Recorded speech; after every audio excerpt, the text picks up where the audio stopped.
Okay, we'll get started now. Good morning, everyone, and welcome to Lobbying in West Virginia for our 1 hour presentation today. Here today we have at the end of the table Rachel Carpenter, who's moved over to our executive assistant. This is Caitlin. She's our new lobbyist registrar. And Caitlin's just started with us, and I'm John Ellum, and I've kind of started with us too here as of July of this year. So we're excited to do a new presentation for future use also, and we'll get right into it. So the Ethics Commission, as a lot of you may know, we have 9 members. Of course, they're appointed by the governor, and then you have 3 staff members here out of a total of 6 staff members altogether. And what do we cover? What are our responsibilities? Of course, the Ethics Act, lobbyists, the Open Meetings Act. Now, we don't force the Open Meetings Act. That's through circuit court. We deal with financial disclosures, as many of you are well aware, administrative law judges, a special code provision under Chapter 61 involving county officials, and advisory opinions for school boards. So this encompasses quite a lot of public officials and public employees. Here is just a small smattering of the number of individuals throughout our state who come under the jurisdiction of the Ethics Act.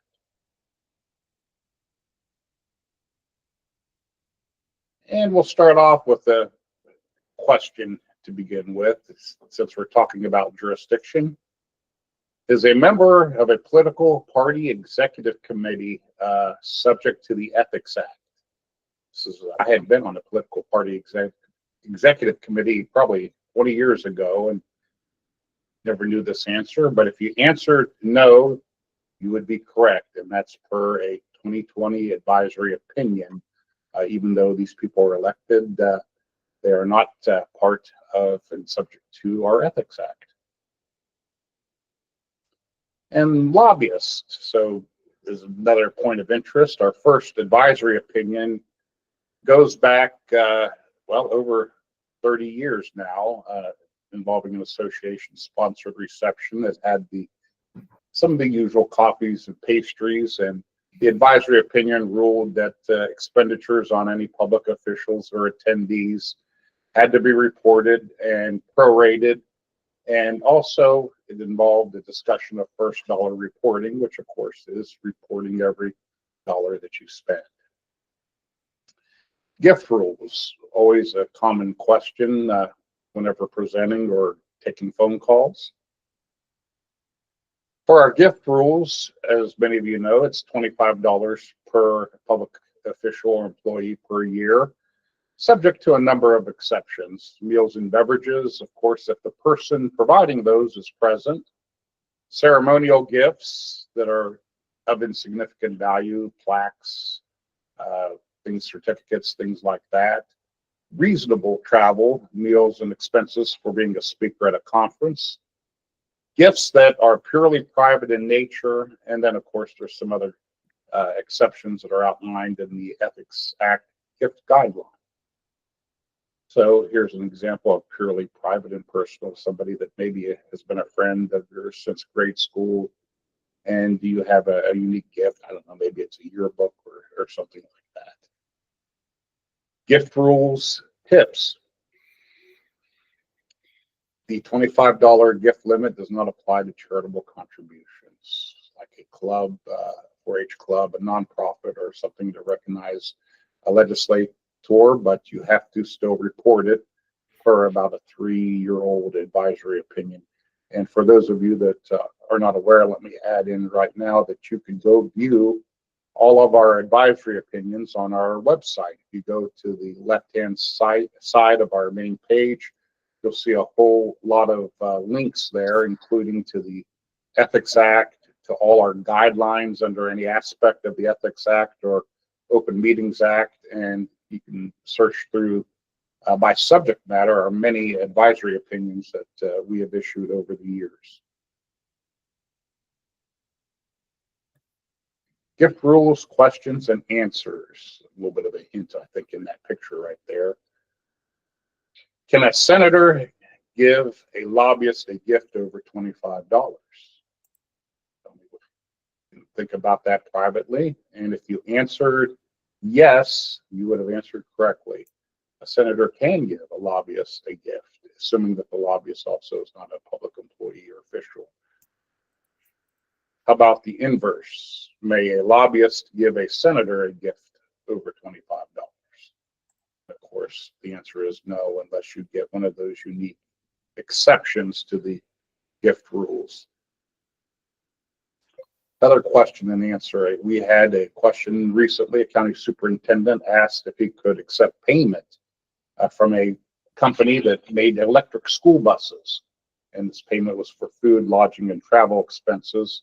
And he was going to be a panel member at a conference. And of course, the answer is yes. There was an overriding public benefit, which was the key to that advisory opinion, also just issued last year. And of course, there's no endorsements that are allowed to be made for any particular item or property.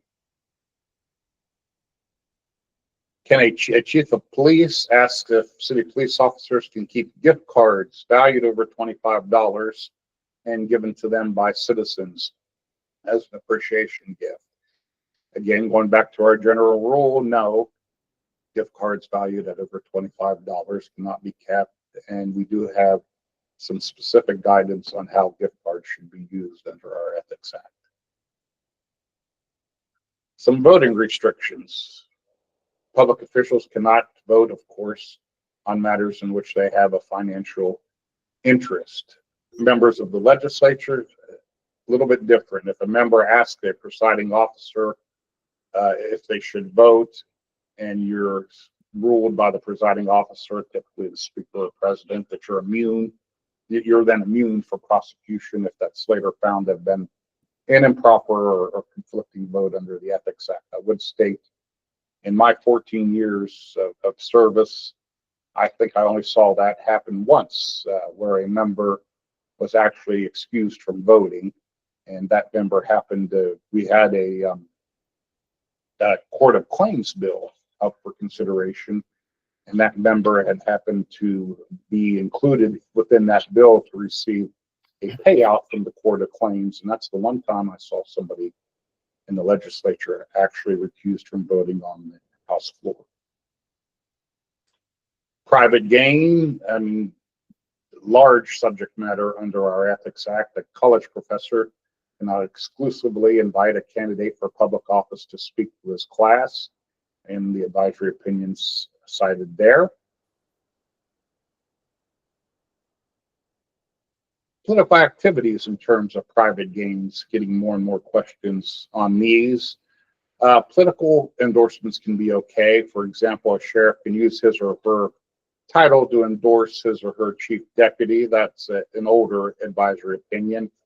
But newer advisory opinion, at least 5 years old, states that law enforcement cannot wear or use their uniforms. That would include also badges when doing these type of endorsements. And again, that's because of the credence and a lot of weight people would give to law enforcement type of endorsements. So you can't have your badge and official uniform when you're actually doing the endorsement. And that's, again, a 5-year-old opinion. Public employees can run for office. This is not something typically restricted by the Ethics Act. Of course, if you get into using private resources, then you're using your office for your personal gain. So no use of state equipment to make your campaign brochures or otherwise, things of that nature. We had an example from an advisory opinion where a state employee could be a mayor.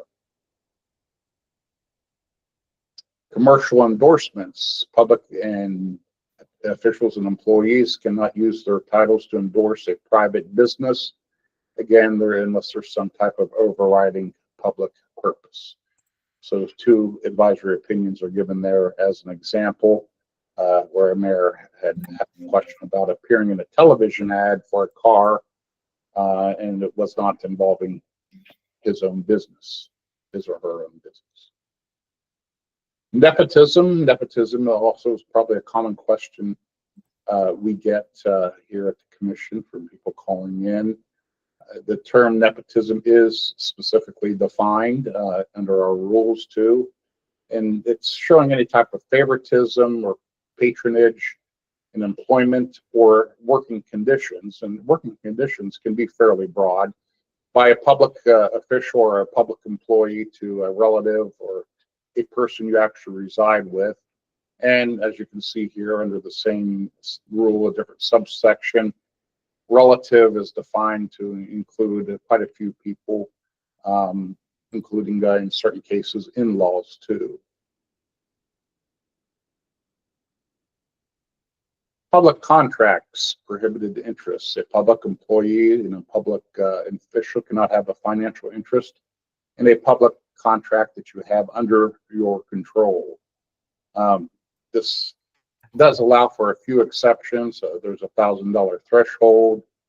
Part-time appointed board members can be excused, and a legislator can still contract with a government agency. These are specifically provided for in subparagraph D.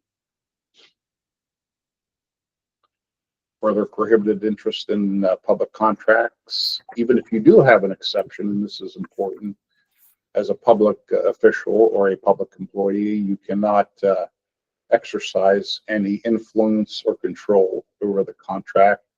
You can't vote on it and engage in any type of special treatment.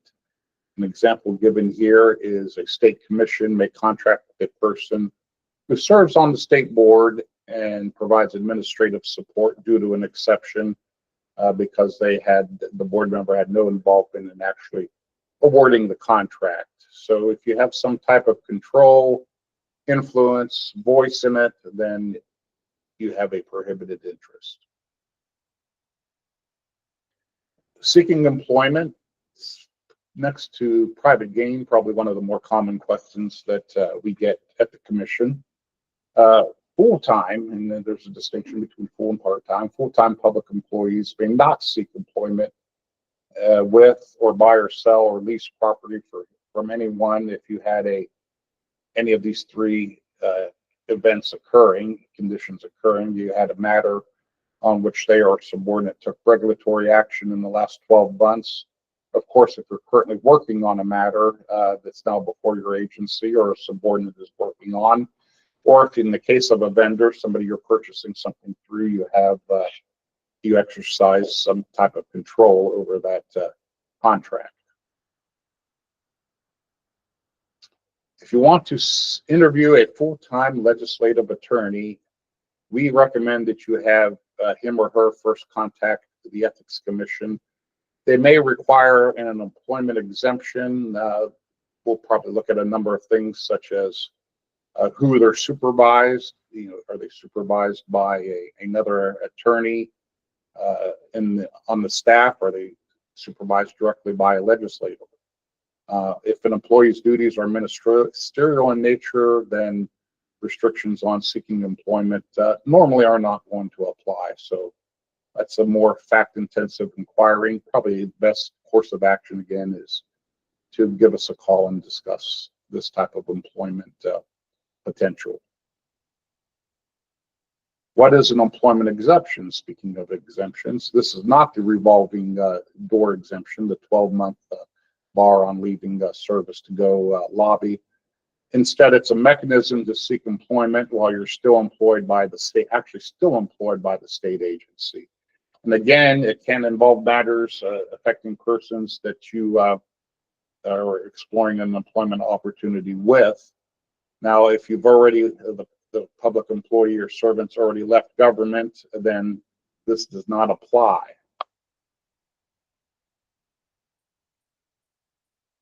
Exemptions are issued by the Ethics Commission. Important to note that you can get a temporary exemption until the commission comes with their final conclusion. You can get a temporary exemption issued by the executive director. This allows, as a practical matter, and to cover real world situations where people have to earn a living. It allows full-time public servants to seek employment while they're still under current public position. So employment exemptions are important, and they are allowed for under the Act, and there is this process to go through. Conflict of interest questions directly to a lobbyist. Can the lobbyist serve on a state board? And the answer is yes, subject to the 3B restriction. And this again goes to, you ask yourself, are you receiving direct personal economic or pecuniary benefit from some type of decision that this, whether it's a board, council, or commission, is involved in? If it only affects you as a member of a class, that's different. And this question here, this conflict not only applies to the lobbyist, but to a lobbyist's immediate family member, and you cannot be involved again in the decision as a member of a board or council again if that direct economic benefit, financial benefit, pecuniary benefit would occur. And the code provision there is cited. Another question that seems to come up a couple of times every year, what I've heard, is if I have, as a lobbyist, 2 clients and they take different positions on pending legislation, what do you do? And from our point of view, it is not something contained within the Ethics Act. There are no provisions governing this type of conflict of interest, at least between clients. We've subject that to the caveat that if you're an attorney and serving as a lobbyist, then of course you have the rules of professional conduct involved, and you should check with the state bar because those will also be applying. Conflict of interest questions. May a public agency hire a lobbyist? And there's an advisory opinion on that. It is okay under the Ethics Act, as this matter and type of question involves public policy. And again, as some of you may know, Chapter 30 boards, though, are barred now under this code provision under Chapter 30 from hiring lobbyists.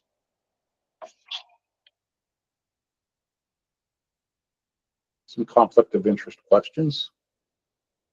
May a state board member be employed by a professional association where the members are regulated by the state board on which he serves? And in that case, the person would not lobby for the association. And again, the answer to that is yes. And depending on what kind of decisions may be coming before the board, there may be some potential there where you have to excuse yourself from those. So, okay, some legislation of interest. I'm gone back 2 years with this, looking at legislation from 2022 session as well as 23 and the recent 2024 session. A public agency that hires a lobbyist, they're now, as of July of 2022, required to file or disclose the contract for the lobbying services with the Ethics Commission, and we keep those on file. And I believe those are available on our website too, are they not? Yes, yes. Taj Mahal. I was actually there last year, and it's every bit as impressive as it looks in the pictures. Effective June 6th of 2022, you cannot name a state, county, or municipal entity cannot name a public building for somebody who is currently in office. Apparently, they didn't have that provision back when the Taj Mahal was built, but so not something that commonly comes up, but that is only 2 years old now. Something that's a little more recent involves our grassroots lobbying provisions. This came about in last year's session, 2023. So if you're involved in anything like this, you'll want to note that the expenditure limits had a fairly sizable increase in terms of grassroots lobbying campaigns. The prior amounts had been expenditures over $500 in any 3-month period, and that triggered grassroots, or a total of $200 in any 1-month period. And those were fairly substantially increased to $5,000 in any 3-month period, or $1,000 in any 1-month period. And then, as some of you may know, there's registration statements that are required with the Ethics Commission for grassroots lobbying campaigns.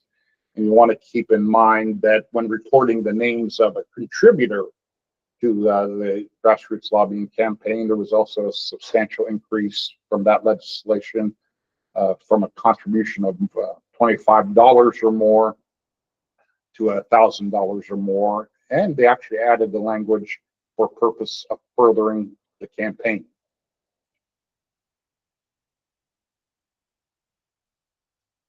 Financial disclosure statements, we'll get into some of the details here in just a minute on those. But broad application, persons who have any of the following positions must file campaign disclosures. You're seeing county and state officials, boards of education, state boards, commissions, and agencies were appointed by the governor. Of course, the executive branch, cabinet secretaries, department heads, and interestingly enough, some cities are opted to be into this, including Charleston, Fairmont, and Morgantown. So elected officials and candidates from those 3 cities. So the part that we don't hope to be involved in, but obviously happens, there are complaints. The Ethics Commission has fairly broad power to investigate complaints alleging violations of the Ethics Act. There's now, I think this has been around for at least 15 years, maybe or more. There's now a 5-year statute of limitations on complaints. Complaints first go before a probable cause review board, and they review the complaint, and then if necessary issue notices of investigation and proceed to determine whether there's probable cause to proceed with the complaint. The complaint then can either be dismissed, or it can proceed to a public hearing, or at any time in the process, pretty much it can be settled by way of what we call a conciliation agreement with the party that's alleged to have offended or violated the act. Sanctions available under the act. Public reprimands are available. Restitution if some kind of money or other loss was involved. Fines can go up to $5,000 per violation. Reimbursement to the commission of its costs, which I've heard in cases that go through a full hearing, those costs can often exceed the amount of the fine. And probably the most severe of all that could occur, sanction that occur, is recommendation of termination from employment or office. And then finally, how to seek advice. There's our phone number. Again, our website, I think, is very helpful, especially the guidelines that we've issued on. We have probably 16, I think about 16 guidelines under that tab when you click on it that discuss various aspects of the Ethics Act, as well as the Open Meetings Act, if that happens to come up as a question for you. And of course, you can call us and get some advice over the phone. If you want a formal advisory opinion, then that'll go before the Ethics Commission itself. And those commissioners meet the first Thursday of every month. I think we're going to switch out here. Is this where you take it over? Or? Yes, yeah. Of course, lobbying and lobbyists, you guys all know what a lobbyist is. Most of you have been. Yes, the slides will be available on the website. We're going to upload those because we have a little YouTube platform that we use. But yes, this is what we're going to be using on the training, under the training tabs on the website. You'll be able to go go to that and be able to see any of these slides there. Of course, we all know what a lobbyist is. We've got all of our, lot of veterans on here, I see, that have been here a lot longer than I actually have. So, all of your, you go ahead and go on to the next slide there. Lobbyist registration. This is very important. Of course, you need to register, before any lobbying activity begins. Of course, now we know that the session is going to be much later, starting much later in February, since we have the inauguration of our new governor. We are using the lobbyist portal now, which we've got the web address for that right up there. And this training is either to satisfy your 2023-2024 cycle, or if you have already registered for 2025-2026 cycle, that's what this one will go towards, this training. Just remember, you have to do your training, at least one time every 2-year period. And of course, if you're a brand new lobbyist, you have to complete your lobbyist training within 90 days of registration. Okay. And of course, now we do know that it's the lobbyist registration cycles are every 2 years, which of course I've just started, in beginning of 2023. So it was all new for me. So, it'll be the new session, the new training cycle will begin on the 1st of January for 2025, and that will extend through December the 31st of 2026. And you can add your employers at any time, and they list the employers as affiliations on the lobbyist portal. And we'll get a picture of what the lobbyist portal looks like, the homepage for that here in just a second. And we do not do, for certification for participation today, Hallie, we can see, we're going to get a report from Google that shows all of your names. Now, if the only way that we wouldn't know that it was you is if you called in by your phone. Because right now I can see people's names, and we did see your name pop up. So we'll put that into the system whenever we get back into the office, Caitlin and I. Actually got some people's in while John was giving his part of the presentation. I put people's in. But Caitlin and I will take care of that when we get the report. Google sends it to us. So if anybody called in using their cell phone, just shoot me or Caitlin an email and say, hey, I was there today. This was my phone number. That way we know, and we'll go ahead and get you in the system so that you're good. And for everybody who is here today, we're going to send you guys certificates of completion with today's date on it for doing your training for today. Okay. Now, normally whenever you would send those verifications in to us, whenever you watch the video, we'll stamp those and send those back to you. So you won't actually need to have a lobbyist certificate. You'll have that as your proof of taking the training. And of course, we always do put those into your file folders in case you're audited and stuff. We do have that stuff on hand, but it is, of course, your responsibility to have, access to that too if you were to happen to be, audited. Of course, we help out as much as we can for that, making sure that we have everything here too for you. But for our lobbyists that are registering, we will send you updated registration cards, which of course that's just a little card that you can put on your cell phone, have it on your laptop, which just lists, just important dates, the date that you registered, and it will have your lobbyist ID number on there. So, and we can move on. This is what the portal looks like. Of course, it's the same. Oh, thank you. Let me use yours. I got a mouse here now. Woo woo. Okay. You can get it right now. Where's it go? Oh, there it is. Okay. There we go. Okay, I'm straight. All right. So this is basically what the portal looks like. So whenever you're going to be registering, whenever you log in or go to register, it'll ask you what cycle that you're going to be registering for. And of course, if you're already registered for 2023, 2024, it's going to gray it out. So you're only going to be able to register for the next session. And it will do that every time that there's a new session starting.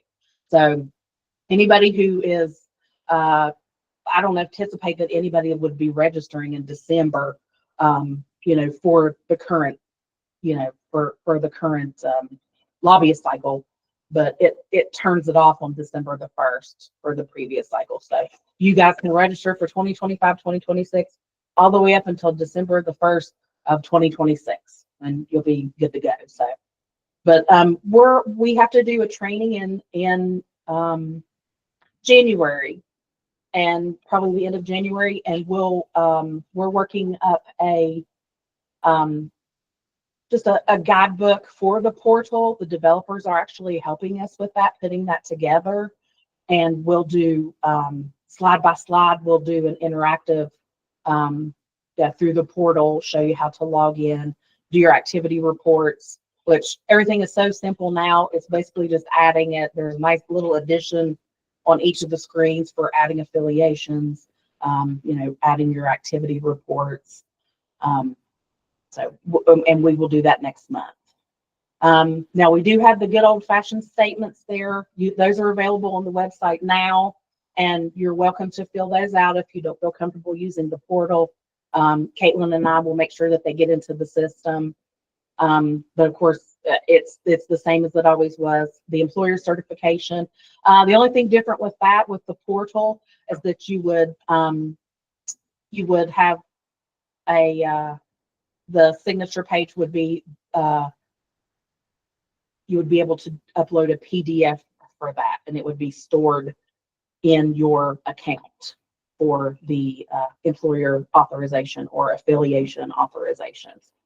But we've got the updated forms, and they are on the website right now. Registration exceptions. This would be the reason that you wouldn't have to register as a lobbyist. News and media employees, government official employees, if you're just going to be appearing before the public sessions for legislative committees or public hearings, or if you're just going to be attending dinners and parties and stuff, or you're an expert, you would not have to register as a lobbyist. Actually, I think we had somebody contact us about they were appearing before an agency hearing here. I think you took the call, John, and they were wondering if they needed to register as a lobbyist, and they did not have to. The revolving door, of course, John talked about that, having to wait, 12 months between public service and becoming a lobbyist. And of course, all of this is on our website under the code. You can see the code there. Grassroots lobbying. John touched on the changes for that. And of course, that would be, we did have several of those, and it was mostly newspaper ads and things like that. But of course, the reporting for that goes right along with your all's reporting, 3 times a year, once in May, once in September, and then once in January. You want to make sure that if you are participating in any grassroots lobbying, you want to make sure you get your paperwork in for that, the registrations and the reporting. Those are on our website as well too, and those have been updated with the correct spending amounts. Activity reports, and we do have an activity report coming up for the third period 2023-3. Will be due on Wednesday. I believe it's Wednesday, January 15th. It's a Wednesday, and we do charge $10 every day that you're late. It is nice and easy to get on and file that online on the lobbyist portal. And of course, if you have problems with that, you could always contact me or Caitlin. We're happy to help you and walk you through the process and stuff. And of course, the forms for that are available on the website as well. If you want to turn in a paper form, you're more than welcome to do so. We're happy to take those and put that in the system for you.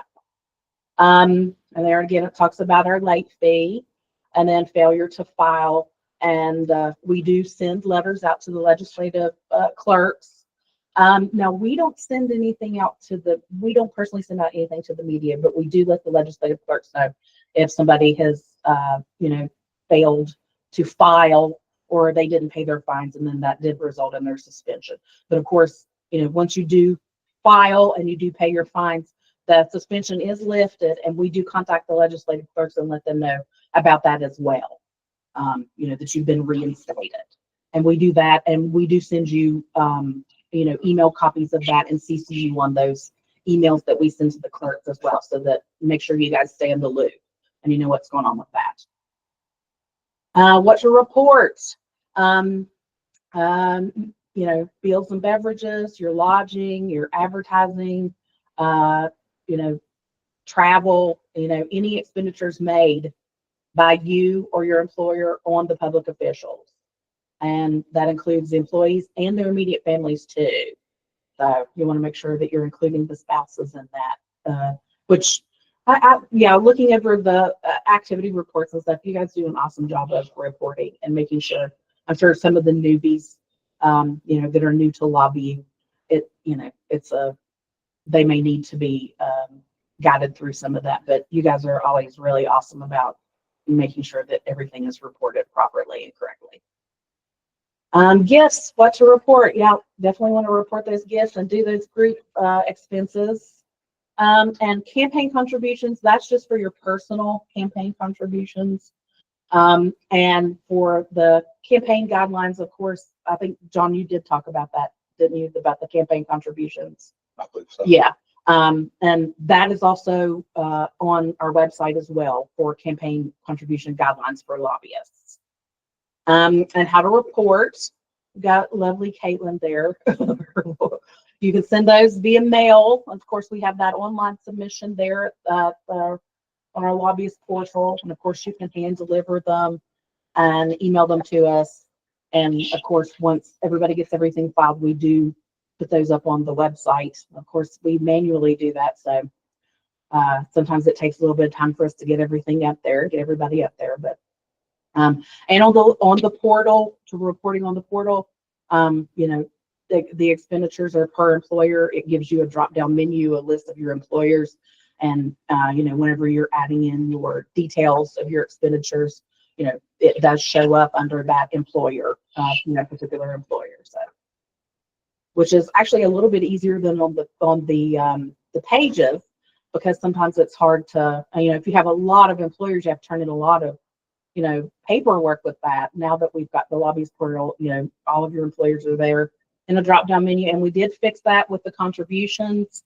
Contribution, if you're doing a contribution, you can type in contribution in any of the fields there that are required. And then we did put, for under your employers, the NA would be for contributions. I know we had an issue with that the last time we did activity reports with the portal, and they did get that fixed for contributions. And some of those we did enter in. We had to enter them in manually, and you guys weren't able to, but now you should be able to. So, do not report. You don't have to report any of your office expenses, your personal travel, your living expenses, or your compensation. You don't have to report any of that stuff to us. And of course, this is what your activity report form will look like. And those are available on the website. And of course, you're welcome to turn in the forms. We're happy to take those. There's your Schedule A and your B. And it's nice that they, on the portal, it figures up all this cool stuff for you. You don't have to worry about it. Just like Portal's neat. Yeah. Yeah. All right, here it is. Here's more about the reporting rules for the political campaign contributions. And only report the political campaign contributions made to candidates for state, not local, municipal, county, or federal election campaigns.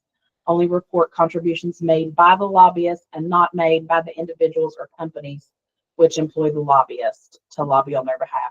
And then report campaign contributions if made in the lobbyist's spouse or a dependent family member from a joint banking account on which the lobbyist is named.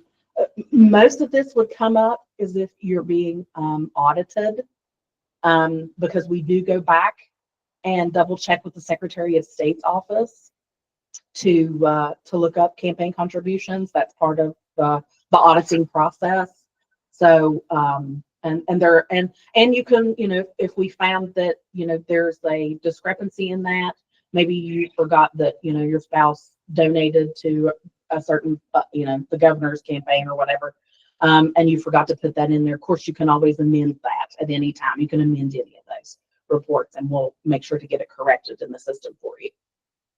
Only report the amount of the campaign contribution on the lobbyist activity report under the section political campaign contributions.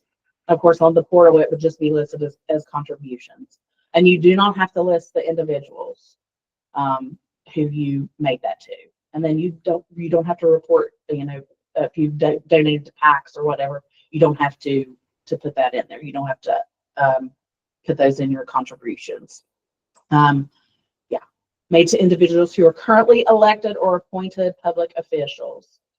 Lobbyists need to report campaign contributions to someone who does not currently hold an elected or appointed public office or is not employed by a public agency, only when the person wins the general election and the lobbyist makes the contribution to help him or her with campaign debt.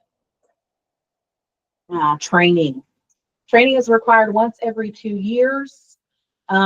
January, it's written that we have to do one in general, and then the other one that we do is just anytime in the fall. And the reason why it's so late, this time around is we've had some changes in our in our staff. John has taken over for our general counsel. Teresa Kirk, she was doing the trainings.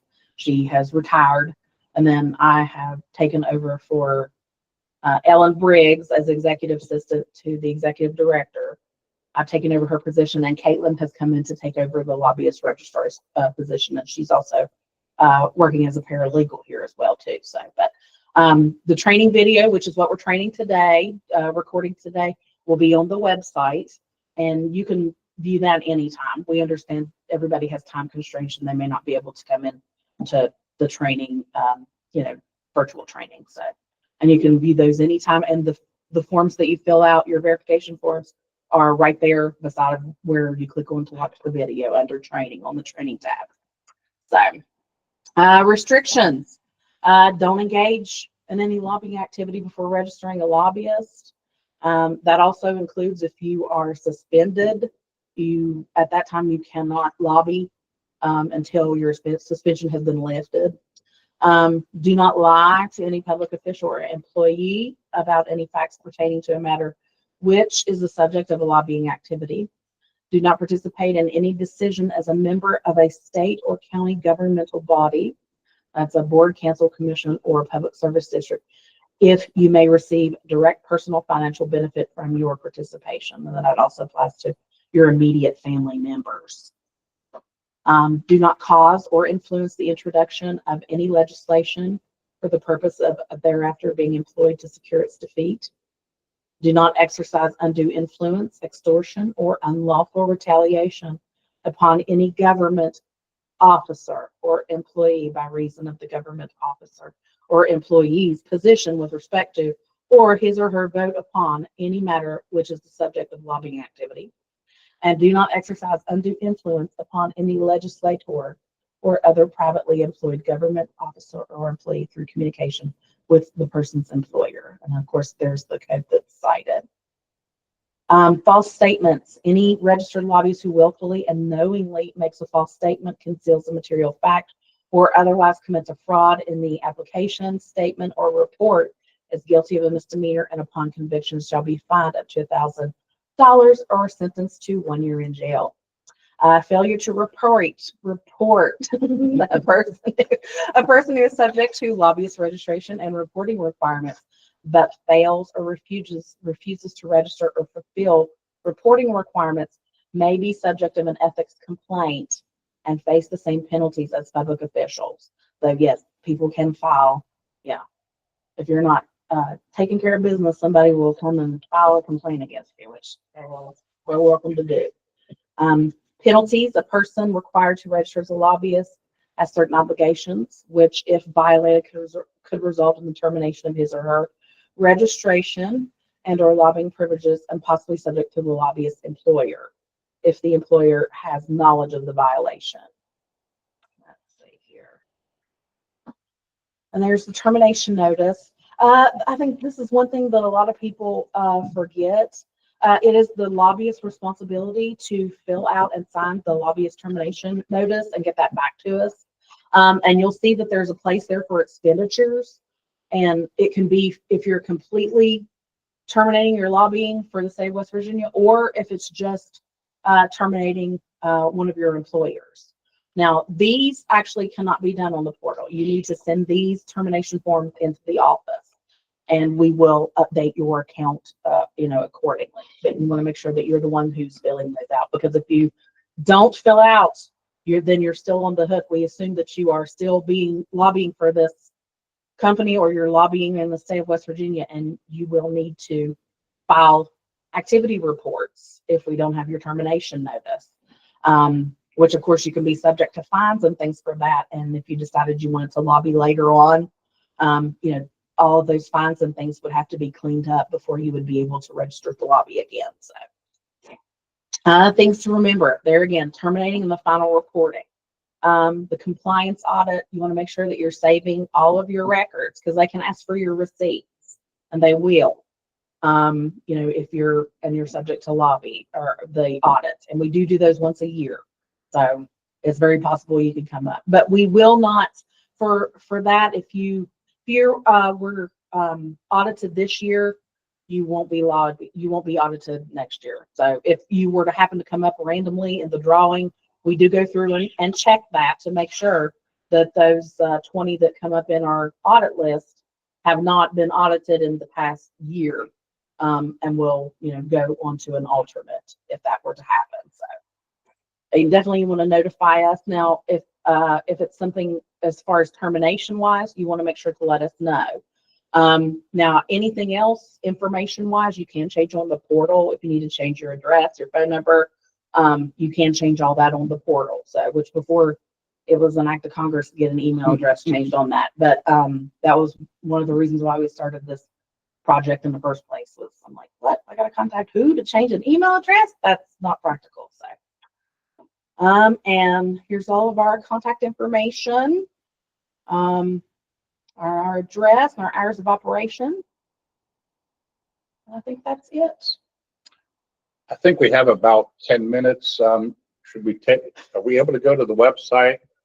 And then we can also take questions, or is it kind of going to mess things up to go to the website? I think, let's see here. I think you can share. We probably have to exit the slideshow, wouldn't we? Let me see. Let me try to get in here and see if I can get in too. If not, we can just direct the questions. Since we had a little extra time. Let me see if it'll let me.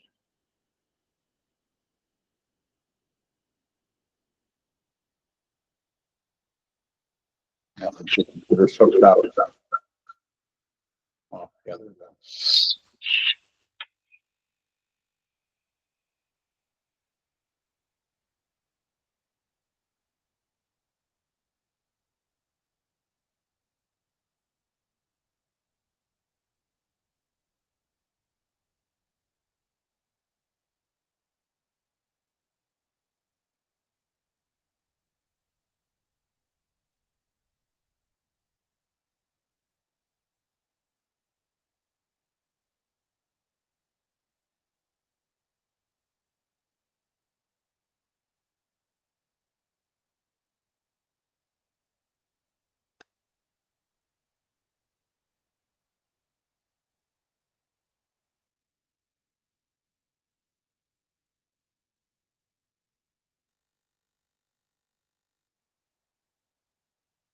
Oh, you're actually on the portal.